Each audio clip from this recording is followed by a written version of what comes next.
Aqui.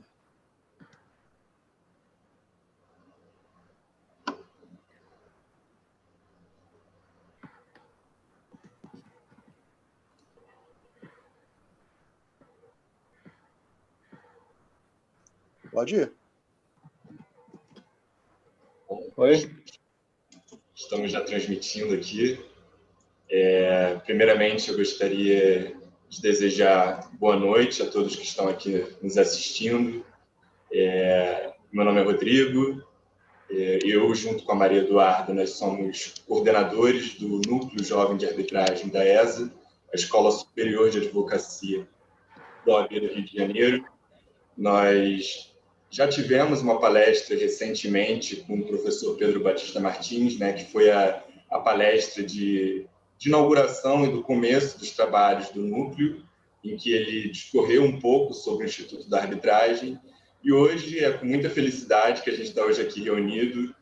Nós convidamos o Fabiano Robalinho aqui e ele generosamente aceitou esse convite para falar um pouco sobre arbitragem, direito societário e as expectativas que se tem pela comunidade arbitral de uma regulação acerca do Instituto, no que se refere a disputas relacionadas com a arbitragem e relacionadas com o direito societário.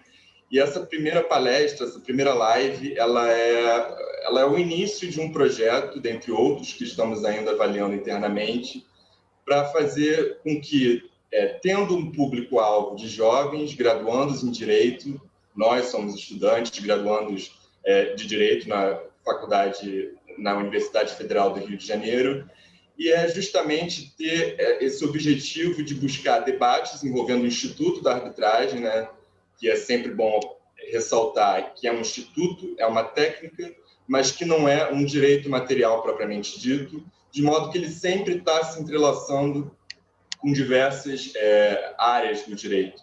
Então, a proposta é desenvolver debates interdisciplinares do Instituto da Arbitragem com diversas outras áreas do direito, trazendo sempre profissionais de renome na área e que já são muito reconhecidos e que podem dar uma perspectiva para esse público-alvo do núcleo acerca dos assuntos que vão ser abordados. Então, hoje nós temos, como já mencionado, o Dr. Fabiano Robalinho, e ele vai falar sobre arbitragem e direito societário. E, Fabiano, queria começar aqui a nossa live pedindo para que você, por mais que você já seja muito conhecido, por todos que já atuam na área profissionalmente ou por meio de estágios em escritórios de advocacia, mas para aqueles que eventualmente ainda não te conhecem, justamente por serem estudantes ainda em graduação, começando a ter contato com a arbitragem, para que você possa se apresentar um pouco para esse público, falar um pouco da sua atuação, e depois a gente já começa um pouco nas discussões que temos hoje. Por favor,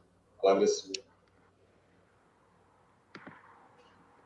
Bom, primeiro eu gostaria de agradecer Rodrigo e Maria Eduarda pelo convite para participar dessa live hoje. Bom, é um prazer, é uma honra aí apoiar essa iniciativa da ESA e da OAB, especialmente a questão dos jovens advogados. E vou aproveitar até a oportunidade, já que você pediu para eu, já que a gente está falando de jovens, você pediu para eu me apresentar, até falar um pouco do papel que é importante dos advogados, deles darem aula e deles participarem dessas atividades acadêmicas.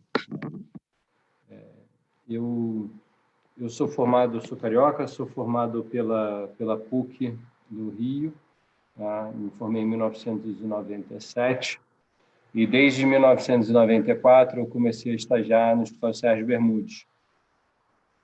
E boa parte da minha atividade acadêmica eu devo exatamente ao meu estágio, na verdade, O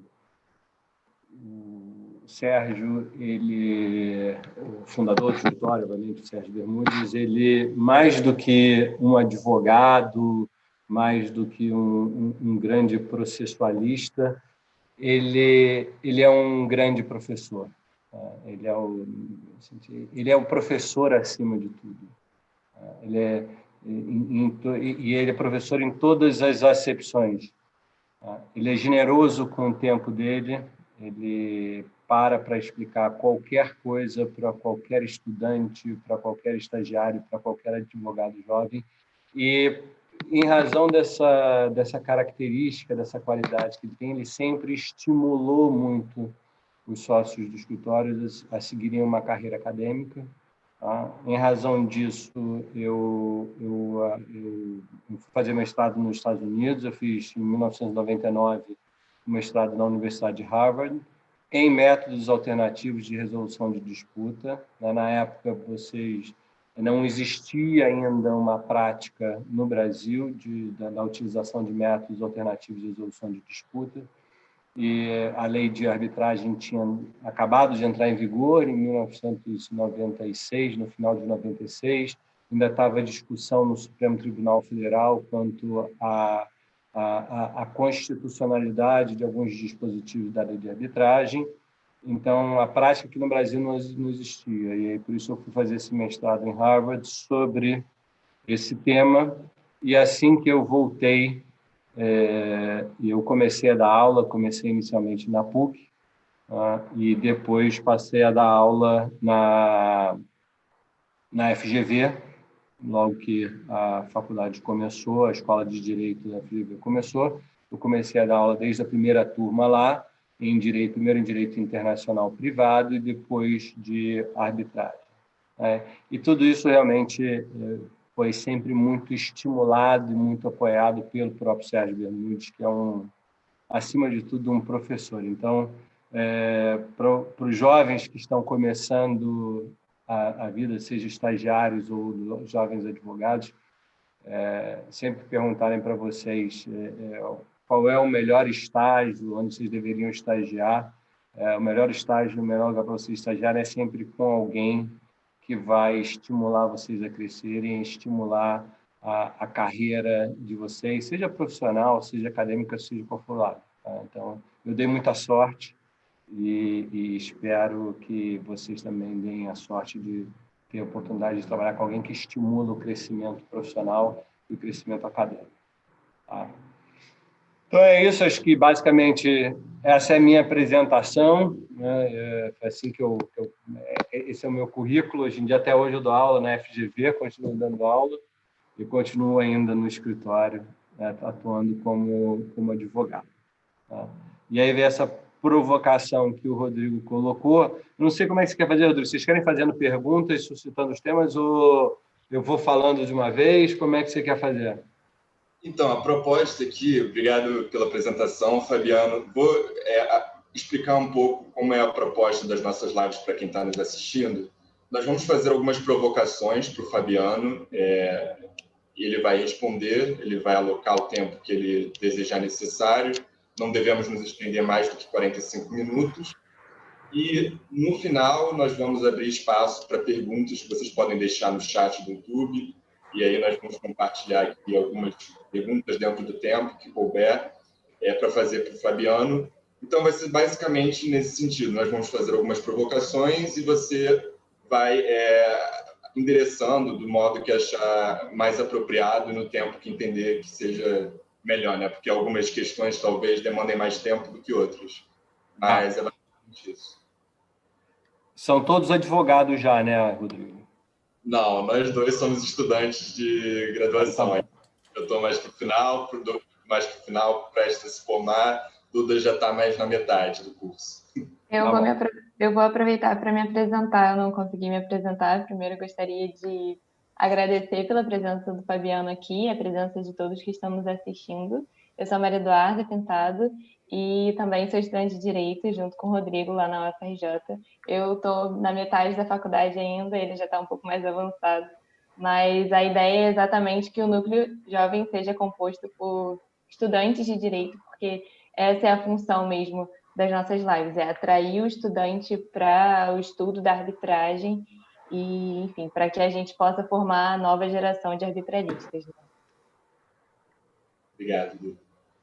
Então, Fabiano, começando aqui, a primeira discussão que a gente queria trazer, até para, enfim, dar uma esquentada ainda no debate sobre arbitragem, direito societário, depois a gente partir um pouco mais para aspectos relacionados à regulamentação, até para dar tempo de mais pessoas entrarem eventualmente na live, é trazer um pouco das características da arbitragem, para quem talvez não tenha tanta familiaridade com o Instituto, e para você, com base na sua experiência profissional, contar para a gente um pouco o que você vivencia, o que você se depara na sua rotina profissional, a sua perspectiva, se você entende que atualmente a arbitragem já se apresenta como um método de resolução de conflitos mais adequado para se resolver litígios envolvendo matéria societária, já tendo superado, por exemplo, a jurisdição estatal, e quais seriam as características próprias da arbitragem que fariam com que ela fosse e seja eleita, talvez, no caso de uma resposta positiva, o método mais adequado e talvez o favorito para se resolver esses litígios. E talvez até contar um pouco os aspectos políticos, econômicos e até regulamentares do nosso país que levaram para que esse cenário se construísse de tal maneira. Bom, vamos lá. A arbitragem, claramente, Rodrigo e Maria Eduarda, já se consolidou como sendo o principal método de solução de disputa para questões societárias. Tá? Duas coisas estimularam, teoricamente, depois a gente vai ver na prática. Tá? Quais são os dois grandes estímulos? Primeiro, pela natureza das disputas societárias, primeiro, é um número muito reduzido de disputas societárias que existe no país. Sendo um número reduzido de disputas, é óbvio que o judiciário não tem como se aprofundar nisso. Tá? O judiciário está sempre sobrecarregado de casos.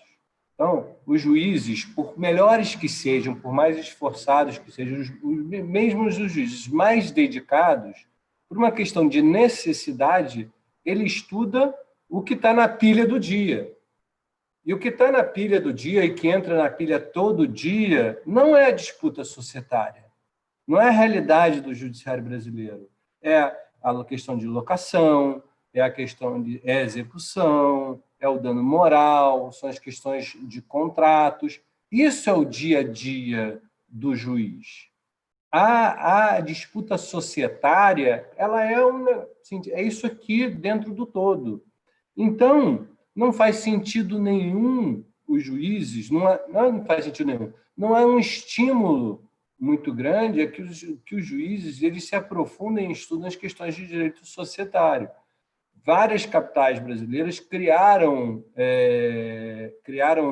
várias especializadas, várias empresariais, como Rio de Janeiro tem, São Paulo tem, Belo Horizonte tem, Curitiba tem, mas, mesmo assim, o volume de disputas societárias acaba sendo pequeno e dificilmente serve como um estímulo para que os juízes aprofundem o conhecimento. Então, o que acontece? Você tem um risco de você ter um julgamento atécnico.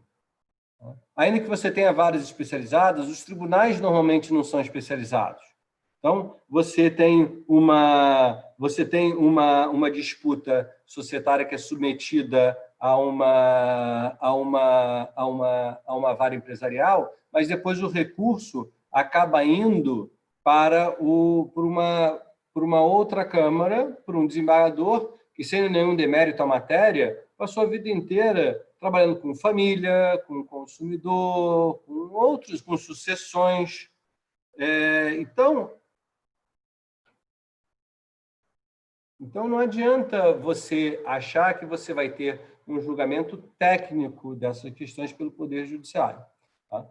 É uma matéria específica, a arbitragem é uma vantagem, essa é a primeira vantagem que leva a arbitragem para ser o método mais adequado para as disputas societárias, que você precisa de conhecimento técnico específico, você não vai encontrar no judiciário, não porque eles não gostem de estudar ou sejam preguiçosos, muito pelo contrário, eles trabalham muito mas porque não é a matéria que compete a eles ali no dia a dia.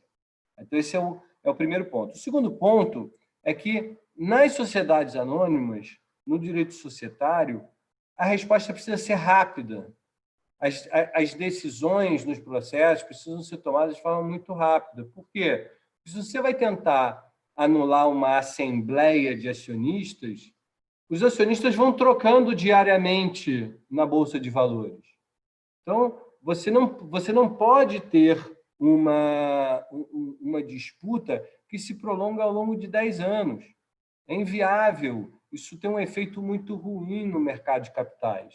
Então, a necessidade de um julgamento mais rápido também é algo que impõe o uso da arbitragem, ou que se recomenda o uso da arbitragem. Essas são as duas principais questões técnicas que me levam a acreditar que a arbitragem é mais adequada. Agora, a prática é outra. A realidade ela é muito menos nobre do que isso. Por que a arbitragem se tornou o principal método de solução de disputa para a questão societária? Por uma questão muito, muito simples. O que aconteceu? Em 2001, a lei das SA foi alterada e o artigo 109, parágrafo 3º, passou a prever expressamente a possibilidade de você incluir uma cláusula compromissória no Estatuto Social das Companhias. Qual foi o efeito disso? Zero. Não mudou nada. Tá? Só que o que acontece? Em 2004, se eu não me engano, a Bovespa lança as regras de boa governança, os selos de governança corporativa, Novo Mercado, nível 2 e nível 1. Daí em diante, obviamente, quando você tem um selo de qualidade de governança, todo mundo quer ter esse selo. E daí, então, todas as empresas começaram a fazer um esforço para estar listadas no novo mercado no nível 2. E para estar no novo mercado no nível 2, você precisa ter uma cláusula compromissória no seu estatuto social. Foi isso que levou a vontade dos empresários ou dos donos de empresas, dos acionistas controladores, de quererem passar uma boa imagem para o mercado de governança corporativa, que levou eles a adotarem esses princípios. E, ao adotar esses princípios, colocaram cláusulas compromissórias em seus estatutos sociais. Simples assim. Foi isso que fez com que a arbitragem se tornasse hoje o método para a solução dos conflitos societários de companhias abertas. Obrigado, Fabiano.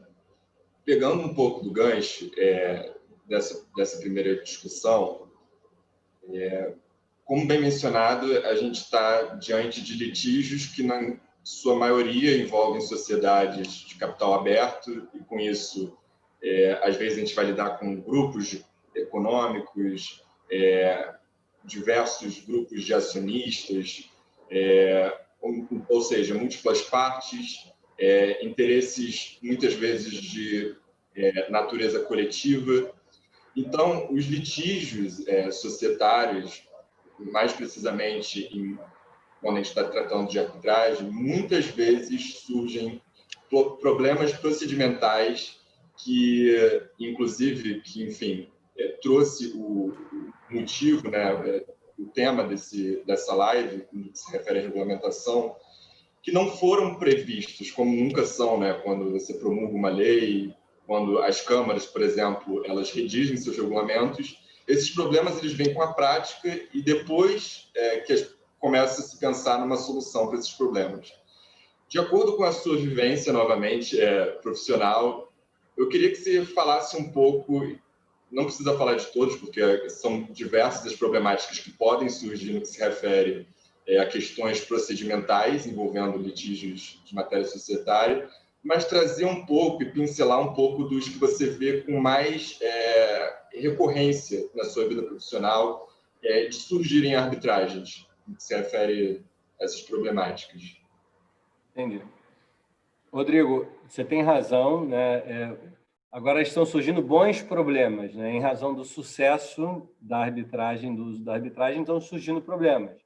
E boa parte da dificuldade que se enfrenta é que isso só existe no Brasil. Tá? O Brasil, hoje em dia, ele está numa posição de ponta em relação a todos os outros países para a questão de disputas societárias na arbitragem. Que nenhum outro país que eu tenha conhecimento admite, do jeito que o Brasil admite, cláusula compromissória em estatuto para companhias abertas, né? Então, na Alemanha existe, talvez a Alemanha seja o país mais próximo, mas tem restrições para companhias abertas. Então, o Brasil, esse problema a gente está vendo no Brasil e tá todo mundo lá de fora olhando para cá para ver como resolve isso. Alguns problemas são interessantes. A confidencialidade, ela é um problema, não pela razão que colocam, na minha visão, tá? Porque dizem, a confidencialidade, você tem um processo em curso, uma arbitragem em curso e o mercado não sabe o que está acontecendo. Não, não é verdade. O mercado não sabe de tudo que acontece dentro de uma companhia, né? Uma companhia não é um livro aberto. O mercado sabe das informações que são relevantes. E a CVM tem regras, tem instruções que regulam isso e que determinam quais são as informações que têm que ser reveladas para o mercado, tá? Então, não obrigatoriamente a arbitragem é um problema. Se a arbitragem envolve uma questão que tem que ser revelada para o mercado, de acordo com a legislação, ela será revelada, a informação será revelada para o mercado. Por quê? Porque a confidencialidade é contratada. E a confidencialidade contratada não poderá jamais se sobrepor ao dever de revelar um determinado fato para o mercado decorrente da lei societária. Então, esse problema de, não, as pessoas estão negociando ações e não sabem da existência da arbitragem, isso, sinceramente, para mim, não é o ponto relevante. O ponto relevante, para mim, que acontece é que as disputas societárias, elas têm uma característica, você tem vários legitimados que podem propor a mesma ação. Então, se vocês forem pensar, por exemplo, numa ação para anular uma assembleia de acionistas. Qualquer acionista pode propor uma ação para anular uma assembleia de acionistas. É um caso que se forem iniciadas duas arbitragens para anular a mesma assembleia, pode acontecer isso? Pode acontecer, não tem problema nenhum. A questão é que um acionista não sabe da existência da outra arbitragem, proposta pelo outro acionista. Isso tem um impacto de um processo no outro. Então, a confidencialidade, para mim, ela surge nesse tipo de problema. Por quê? Porque o acionista que iniciou a primeira arbitragem, ele tem interesse em saber da existência da segunda arbitragem. Porque se a segunda arbitragem for mais rápida e for julgada antes da dele, talvez a dele seja extinta por coisa julgada. Talvez seja prejudicada. Então, a confidencialidade ela tem que ser com base nesses problemas processuais que estão surgindo. Como é que a gente enfrenta a questão da confidencialidade para esses problemas? Você tem um problema sério também que pode ocorrer de litispendência, porque você tem as ações nas quais, na lei das SA, tanto no artigo 159 quanto no artigo 246, você tem ações em que qualquer acionista pode propor ação buscando uma indenização, mas na qualidade de substituto processual da companhia. Então, nesse caso, ainda que você tenha formalmente um acionista diferente como requerente numa arbitragem na outra, materialmente, quem tá ali é a companhia.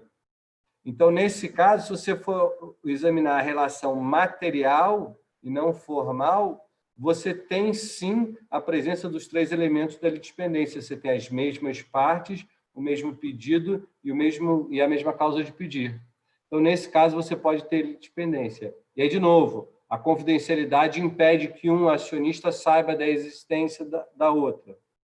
E as câmaras acabam ficando com o ônus de examinar isso, e a verdade é que os regulamentos não estão prontos para isso. Um outro problema, não sei se você quer que eu interrompa, porque tem mais um problema para mencionar. Você quer interromper em mudar de questão ou menciono mais um problema? Pode mencionar mais um. Outro problema.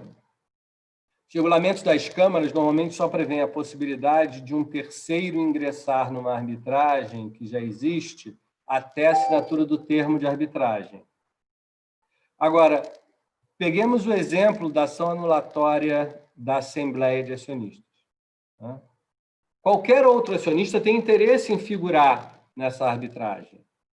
No processo judicial, ele poderia entrar a qualquer momento, ele tem o direito de entrar. Por quê? Porque a decisão que vai ser proferida naquele processo ali afeta diretamente a esfera jurídica dele. É um caso típico, é um caso excepcional, é um caso que a jurisprudência já se firmou no sentido de entender que é uma hipótese de litisconsórcio, apesar de afetar diretamente a esfera jurídica de todos os acionistas, como não tem como trazer todos os acionistas para o processo, a jurisprudência e a doutrina já se firmaram no sentido de que é uma hipótese de litisconsórcio facultativo. Tá? Mas mesmo sendo um litisconsórcio facultativo, como tem um efeito direto na esfera jurídica de todos os acionistas, qualquer acionista pode entrar no processo no momento em que ele se encontra e acompanhá-lo dali para frente. Na arbitragem, os regulamentos não prevêem isso. Não prevêem a hipótese do acionista entrar na arbitragem e participar da arbitragem como assistente a partir da assinatura do termo de arbitragem. Então, esses são alguns problemas que, na prática, a gente já viu. Muito bom, Fabiano. Realmente, essas questões procedimentais, aqui não é nem fazendo uma pergunta que agora vai passar para a Maria Eduarda, ela vai fazer outras discussões, vai trazer outras discussões para serem debatidas, mas essas questões elas vêm sendo bastante alvo, inclusive, das competições que nós temos em âmbito nacional, né, de arbitragem, envolvendo faculdades e alunos que sempre abordam, de alguma maneira, essas questões. Me lembro que, por exemplo, na Camarbe, do ano passado, envolvia um aparente conflito de cláusulas compromissórias, uma cláusula compromissória estatutária, e aí nós tínhamos uma cláusula compromissória num contrato de alienação de participação societária, e aí o que estava em jogo era um procedimento administrativo na CVM. E aí um tinha entrado com uma arbitragem trazendo essa cláusula compromissória do contrato, trazendo a posição de parte contratual, só que, ao mesmo tempo, ele, ao ter adquirido as ações na companhia aberta, ele tinha assumido a posição de um acionista. Então, até que ponto ele poderia invocar a cláusula compromissória contratual ou a cláusula compromissória estatutária? Aí envolvia consolidação de procedimentos, mas, enfim, realmente suscita muitas problemáticas ainda e que a gente vai concluir depois perguntando um pouco quais seriam as soluções e quais são as expectativas. Mas agora eu vou passar a bola um pouco para a Duda, para ela trazer umas outras discussões e, enfim, depois a gente abre para perguntas.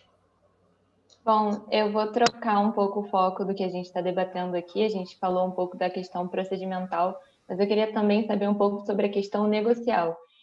Pelo que eu li a respeito, existe uma discussão acerca da arbitrabilidade objetiva e sobre o poder do árbitro em decidir sobre questões negociais que não necessariamente versam sobre a matéria do direito em questão.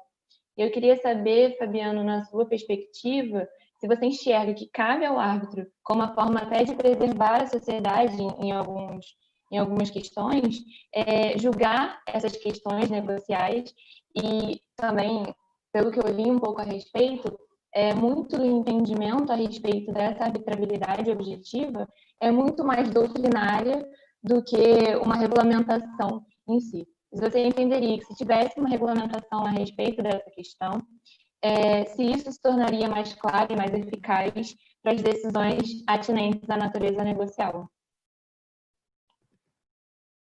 Maria Eduarda, não sei se ficou claro para a minha pergunta. O que você está chamando de questão negocial? Eu confesso que não sei se ficou muito claro para mim. Poder do árbitro decidir questões negociais que não necessariamente versam sobre a matéria de direito em questão, ou seja, questões fáticas?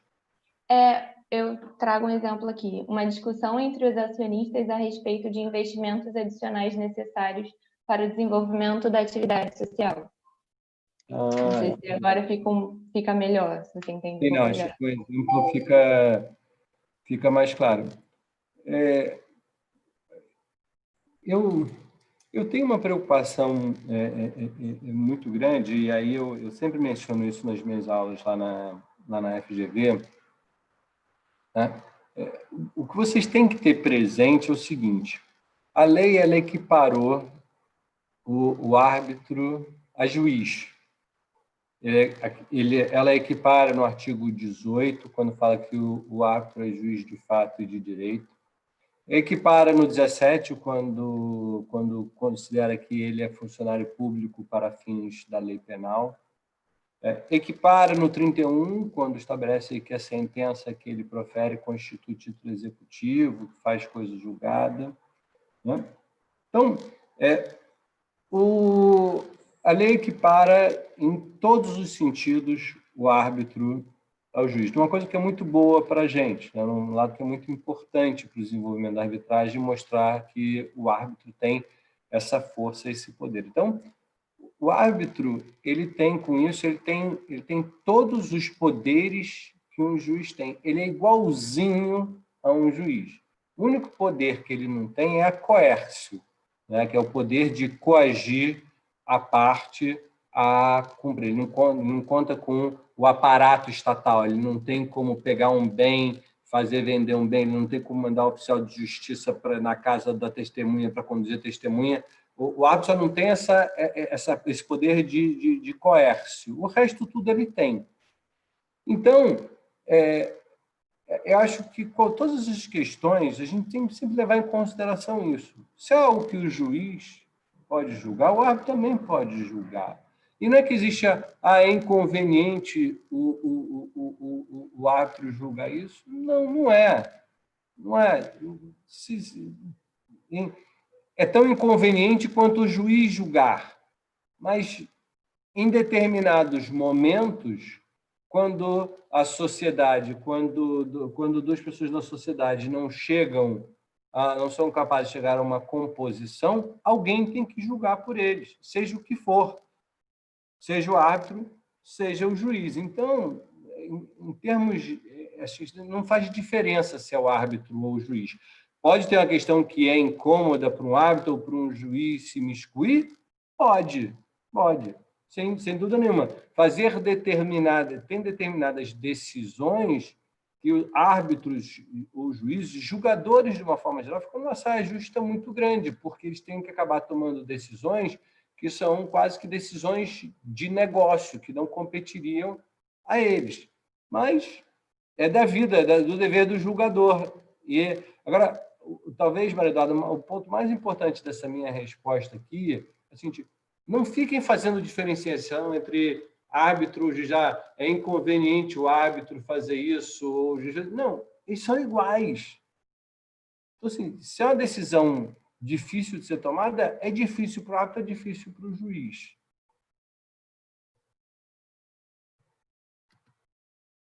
Entendo, obrigada pela resposta. É porque existe um artigo na Lei das SAs que fala sobre a questão quando há uma questão de empate numa assembleia, quem iria determinar como isso se resolveria, né? Eu acho que entra um pouco nessa questão, se poderia um árbitro decidir sobre essa questão ou não.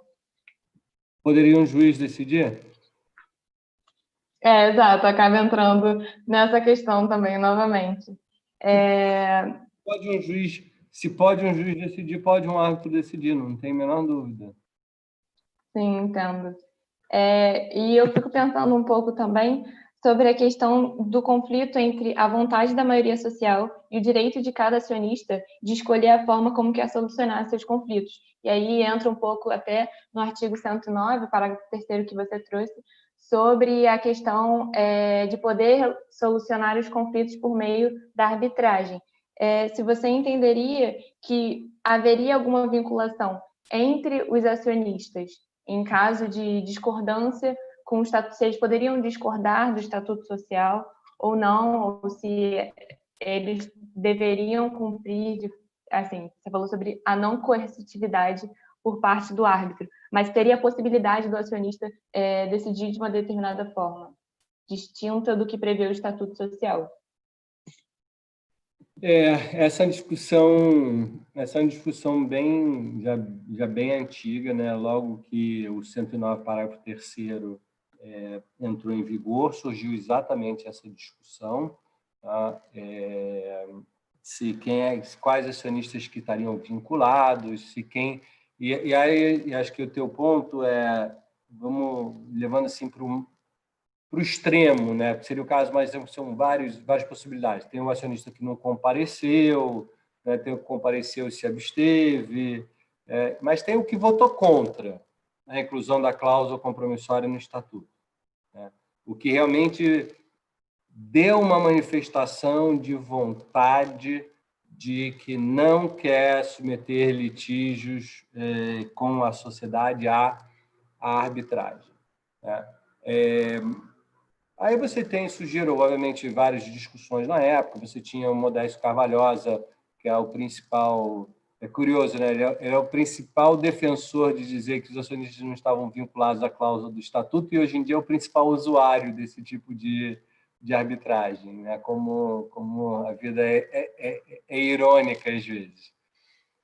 Mas, assim, não também como nenhuma crítica a ele, porque isso é normal. Assim, você está defendendo a posição acadêmica dele e defendeu realmente de forma muito árdua e com muitos argumentos corretos, muito sinceramente, porque a principal resposta que davam para ele é que, no momento em que era aprovado na Assembleia a inclusão da cláusula compromissória no Estatuto, aquilo ali era a vontade social, refletia a vontade social. Então, a vontade da minoria prevalece sobre a vontade da maioria prevalece sobre a vontade individual de cada acionista. Só que o argumento dele estava correto, na minha visão, porque a vontade da maioria ela serve para vincular a companhia e não o indivíduo. A vontade da maioria não substitui a manifestação de vontade do indivíduo, e aqui a manifestação de vontade é muito importante, né, no direito brasileiro, em razão do princípio da inafastabilidade da jurisdição, previsto no artigo 5º, inciso 35. Tá? Então, eu acho que ele tinha um argumento muito forte, né, várias respostas, inclusive, o principal defensor contra essa posição dele era o Pedro Batista Martins, também com argumentos excelentes nesse sentido, mas eu acho que o assunto, de uma certa forma, na minha visão, ele ficou muito superado em 2015, quando foi feita a alteração da lei de arbitragem, e também incluiu-se o artigo 136A, se eu não me engano, na lei das SA, passando a prever expressamente a possibilidade de recesso do acionista nessa hipótese. Então, aí, no caso, o sujeito, se ele compra, ele já sabe que tem cláusula, e se ele, sabe, e se é alterado, ele vota contra, ele também não pode querer continuar na sociedade, sabe, quero continuar, mas não quero. A lei deu uma saída para ele, no momento que ele tem a saída, se ele não aceita essa saída, também ele não pode querer que a sociedade, que é algo que toda a sociedade, todos os acionistas querem, que a companhia quer, que não se possa levar um litígio envolvendo ele para a arbitragem, porque ele porque quer bater pé, fazer beicinho e ficar ali continuando sendo acionista, né? Acho que não cabe, sinceramente. Acho que o assunto ficou muito resolvido, Maria Eduarda, em 2015.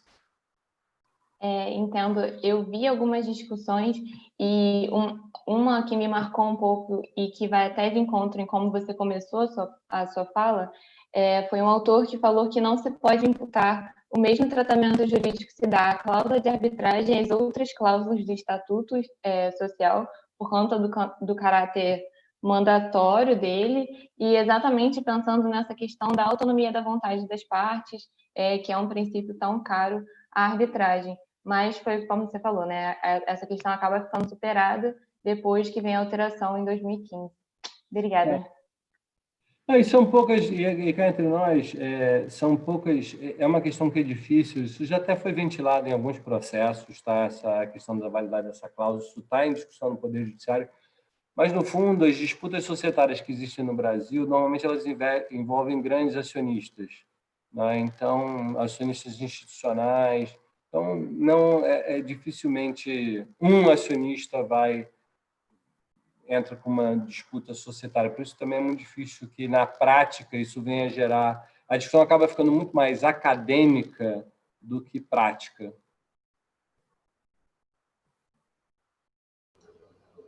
Bom, obrigado, Fabiano. Caminhando já para o final da nossa live, a última discussão que realmente trouxe mais ou menos o título, né, a temática da nossa live, você já trouxe mais para o início da live, quando foi endereçar uma outra discussão, que justamente por a gente ter uma legislação que prevê a possibilidade e que inclusive estimula, né, por questões de governança corporativa, a inclusão de cláusulas promissórias no Estatuto Social de Companhias Abertas, que normalmente essas problemáticas todas procedimentais, essas discussões envolvendo que ocorrem em litígios societários, em arbitragens, elas ocorrem mais no nosso país, no Brasil, e que as atenções estão voltadas para a gente.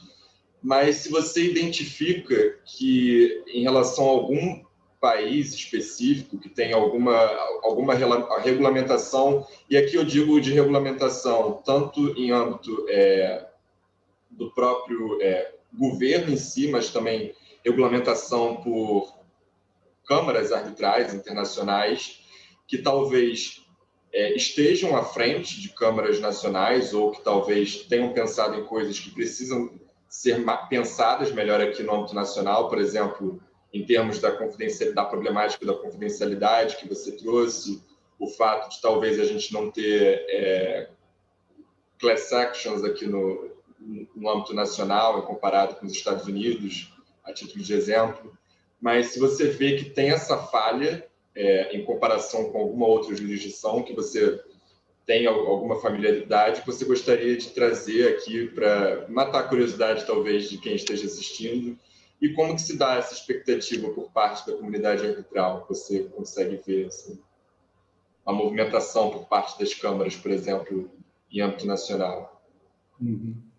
Rodrigo, veja bem, não acho que esses problemas eles sejam problemas que decorram de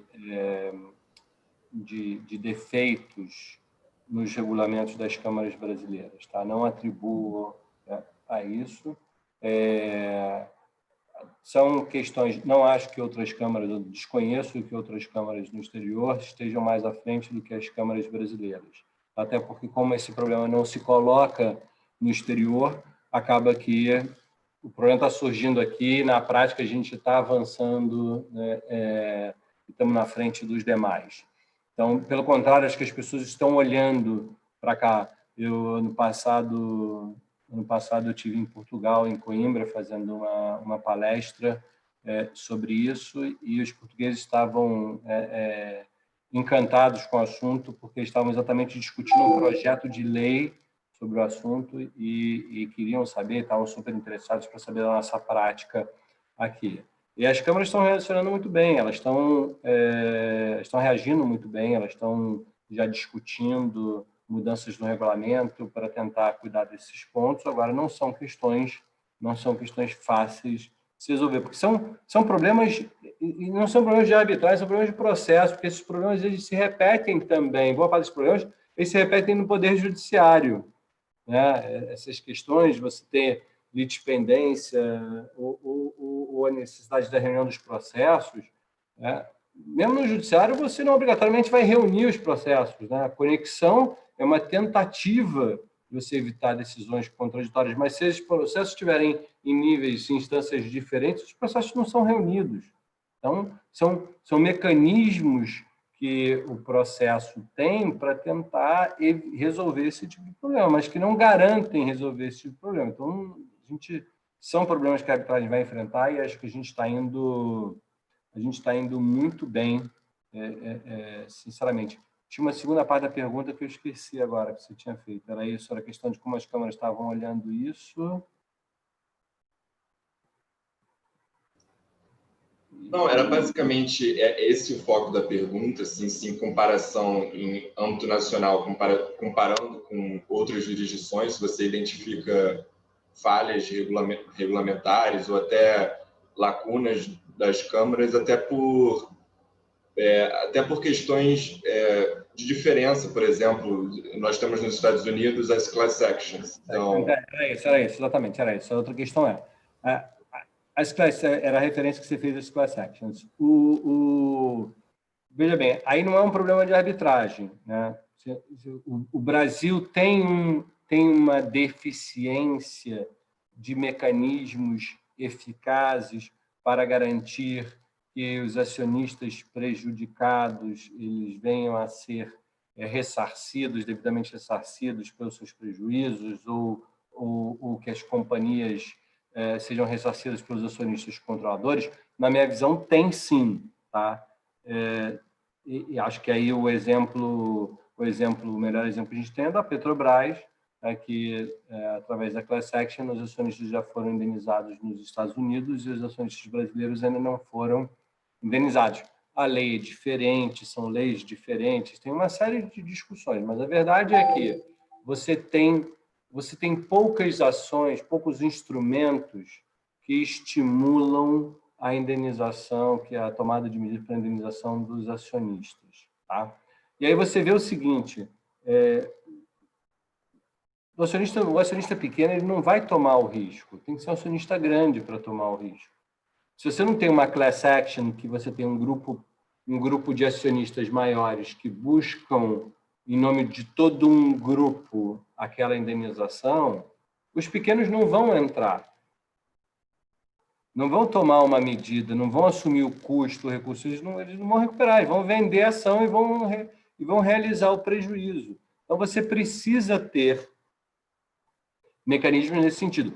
Existe mecanismo na lei brasileira, existe uma ação civil pública prevista na Lei 7.913, que permite que o Ministério Público proponha ações civis públicas para buscar indenizações de acionistas, né, de prejuízos causados a acionistas. Agora, essa ação não é utilizada, eu não tenho notícia de medidas e ações que tenham sido propostas com base nessa lei pelo Ministério Público. Seria um grande remédio? Seria.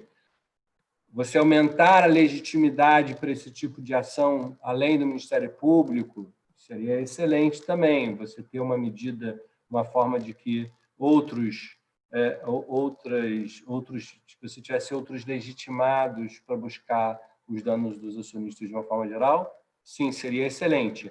As associações, elas, pela jurisprudência atual no Brasil, né, elas só representam, quando elas iniciam uma ação, elas só representam os associados que expressamente autorizaram ela à propositura daquela ação.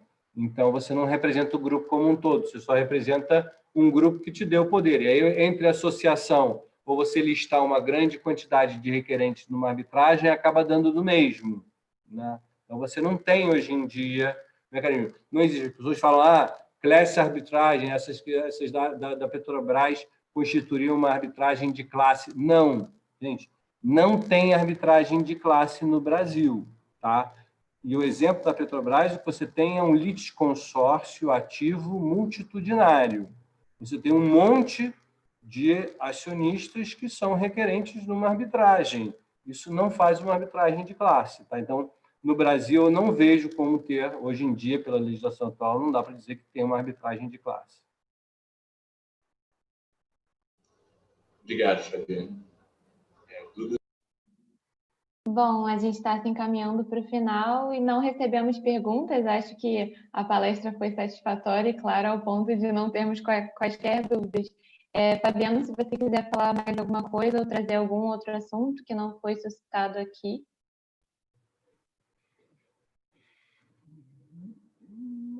Deixa eu pensar. Eu acho que eu cobri assim, os principais pontos, né? Eu acho que Eu acho positivo, eu vejo com olhos positivos esse aumento do uso da arbitragem. Eu acho que vai trazer mais segurança jurídica, tá? Para as questões societárias. Acho que as questões vão ser decididas de forma mais técnica. Tem um último ponto que eu acho que vale a pena levantar, porque eu já ouvi algumas pessoas falarem sobre isso, né? Como vocês sabem, vocês já devem ter lido, existem hoje em dia várias arbitragens de acionistas contra a Petrobras, cada um buscando indenização. Tem umas 5 ou 6 arbitragens nesse sentido, né? E cada arbitragem dessa tem um tribunal arbitral diferente. E pode acontecer de cada tribunal arbitral decidir de uma forma diferente a questão. E eu já ouvi algumas pessoas falarem que isso é ruim para o Instituto da Arbitragem, porque isso vai gerar insegurança. A arbitragem vai trazer insegurança jurídica. Olha, sinceramente, no mundo ideal, era de que todas essas arbitragens fossem decididas no mesmo sentido, tá? Sem dúvida nenhuma, geraria muito mais segurança jurídica. Agora, há a possibilidade de decisões contraditórias, uma dizer que tem direito à indenização e o outro tribunal dizer que não tem direito à indenização? Sim. E o que se tem a fazer quanto a isso? Nada. Nada. Tá? Isso vai gerar insegurança jurídica? Não é o conveniente. Mas, o que acontece? Né? O risco de você ter decisões contraditórias existe na arbitragem e existe no Poder Judiciário. Pode o juiz da 7ª Vara Empresarial e o juiz da 1ª Vara Empresarial decidirem 2 questões em sentidos diferentes? Pode. No processo civil, no judiciário, existem mecanismos para evitar, não garantir, para evitar decisões contraditórias. Mas não há nenhum mecanismo, nenhum compromisso de garantir a unidade dos entendimentos. Tá? O compromisso do judiciário e o compromisso do tribunal arbitral é de julgar, de prestar jurisdição, mas não de decidir de forma uniforme todas as suas decisões. Tem mecanismos, como a sociedade vê decisões contraditórias como algo que gera insegurança e algo que deve se evitar, há no processo mecanismos para evitar isso. Então, há recursos e tal.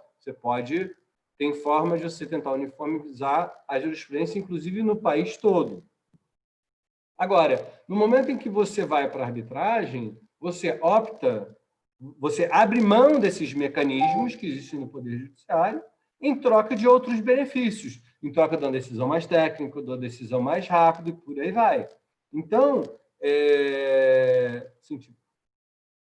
a questão de você sabe que na arbitragem você está sujeito a esse risco, mas você assumiu esse risco em troca de uma decisão mais rápida, mais técnica, ao invés de ser para o judiciário, onde você teria esses mecanismos. Então, não se surpreendam e não se assustem se tiverem decisões contraditórias nesses casos da Petrobras, e isso, para mim, é da vida, não é um problema da arbitragem, é um problema de processo. E pode acontecer. Acaba entrando na questão sobre a minha pergunta que você respondeu em relação se o juiz pode, por que não aconteceria no tribunal arbitral também, né? Acho que acaba estando suscetível a isso. Exato. Bom, eu gostaria de agradecer novamente pela sua presença, por dispor do seu tempo para estar aqui falando com a gente. Foi, assim, magnífico e super engrandecedor para mim, principalmente.